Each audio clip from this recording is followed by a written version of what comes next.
Here is a crappy Cuisinart microwave oven that has broken on several occasions. The door opener broke. About to show you how we fixed it. First, you'll need a T15 security Torx to be able to get the cover off. There are multiple screws down here, there, and all along the top, which they're all out because I've taken this apart so many times, and down there. And I think that's it. Just grab the cover and pull up. You kind of have to, I put my fingers under here and just pull back. And the whole outside comes off. Here's what we reveal when we take the cover off. The thing to stay away from is that capacitor. You don't want to go near, touch that. Anyway, over here is the door lever. And the problem is, it's all plastic and one of these ears here breaks.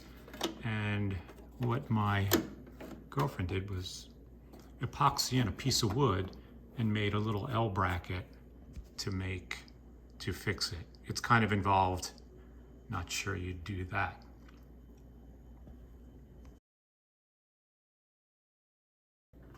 When the microwave finishes and you open and take out the food, and it's not going to do this now because it's unplugged, when you close it, it starts running again. And it's not the door switches, in my case. The problem is a relay on this board. That relay on this board.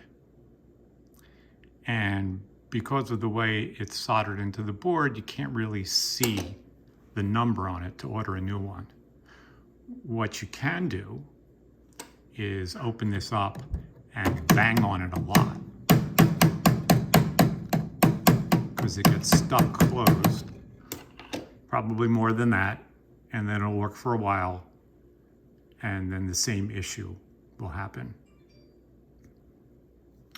So I've unsoldered this and gotten a look at the relay and ordered a new one. To get the board out, there are 4 screws. 1, 2, 3, and then one down here. As you can see, I've labeled all the wires so I know where they go back. Some of them only go in one spot, like this and that. This is a ribbon cable. To get this out with your fingernail, gotta pry that up in the bottom too, and then this ribbon cable will just slide right out. And just be careful not to damage that with anything sharp. And when you put it back, you just slip it in there and push this down. So I'm going to disconnect these. This little push tab pulls right out. Same thing here. Actually, you just pinch this in. You can see that little tab pushes in, and then this whole thing pulls out. And you might be able to even see the other screw holding it in. There it is, right there. So you'll need a short Phillips to get that out. And the rest. There's one there, 2 there. So we'll start with these 2 top screws.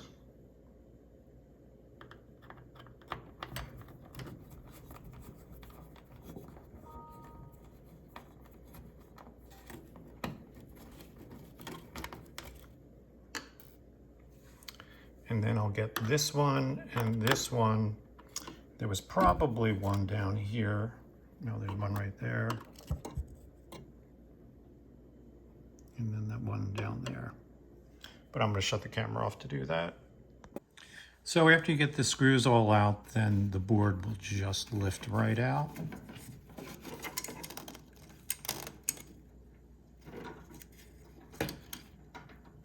can kind of see here how we fix the door release. There's a piece of wood glued in there, and then a metal L bracket made to hold this plastic door release in. This is the new relay. The numbers at the top: 302WP 1AH-C M02.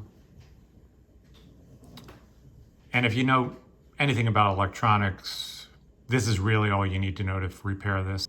Here's the soldering iron I have, and you would probably need a solder sucker to remove the relay from the board, which is what I had to do just to get that number. And then I put the bad relay back in the board while I waited for the new one to come. So this is the bad relay right there.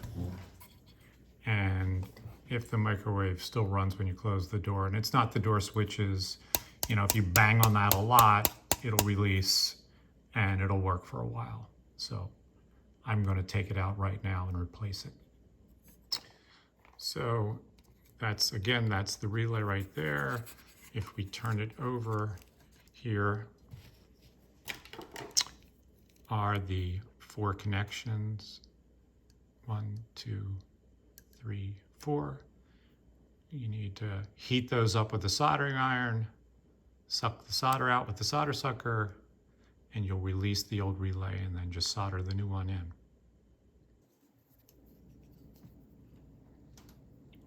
So we heat it up. When the solder starts to flow, you hit it with the solder sucker. I think that got it. Second one, that's good. There's a little diode in between these two. I try to stay away from that.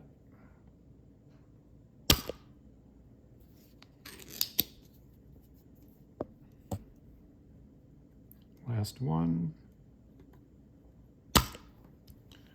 We'll see if we got it. It looks like the bottom 2 ones, something's just holding on. Could be that one. Do this one too.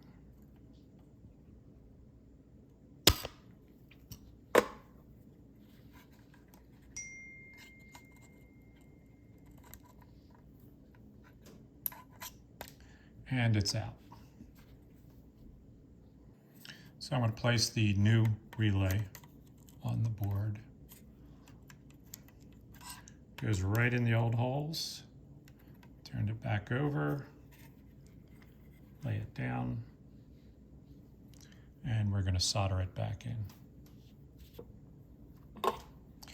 Here we go. We're going to solder it back. It's hard to tell if you can see that. Heat it up. Add a little solder, let it flow. That one's good.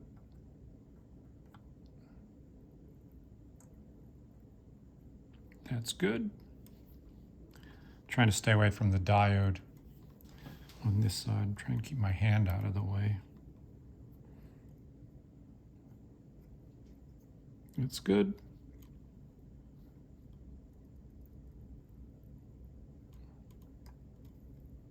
And that's good. And that's all there is to it. Easy for me to say. Once again, this is not so much a how-to video. If you're going to do this, you need to know something about electronics and soldering, and basically you need to know that it's the bottom relay. And to do that repair, what you really need to know is just what relay it is. And that's why I had to take this all apart to find out the number of the relay and then order it and replace it. So in addition to marking all these wires, I took pictures of the wire colors and where they go, just to make sure when I put it back together, I get it right. So here we go. I'm going to drop the board back in.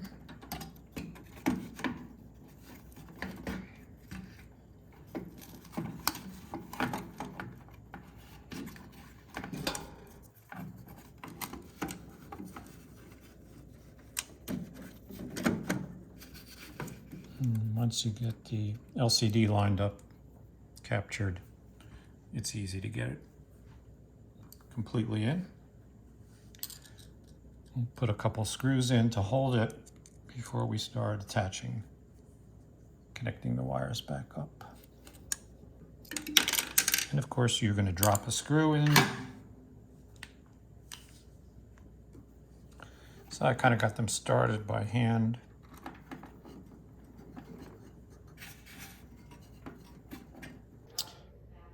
I'm going to put this ribbon cable in here first.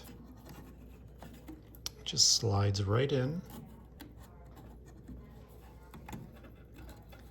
So you can't go any further, and then just push the whole thing down. Give it a little tug, make sure it's in there. That should be good. This white connector goes in right there. And the big white one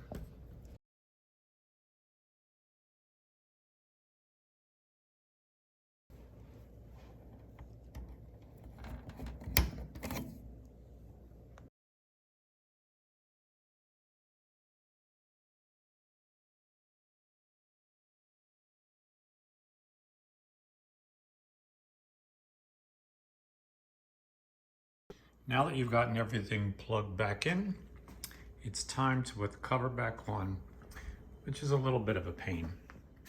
You kind of need a second set of hands. Here come the hands.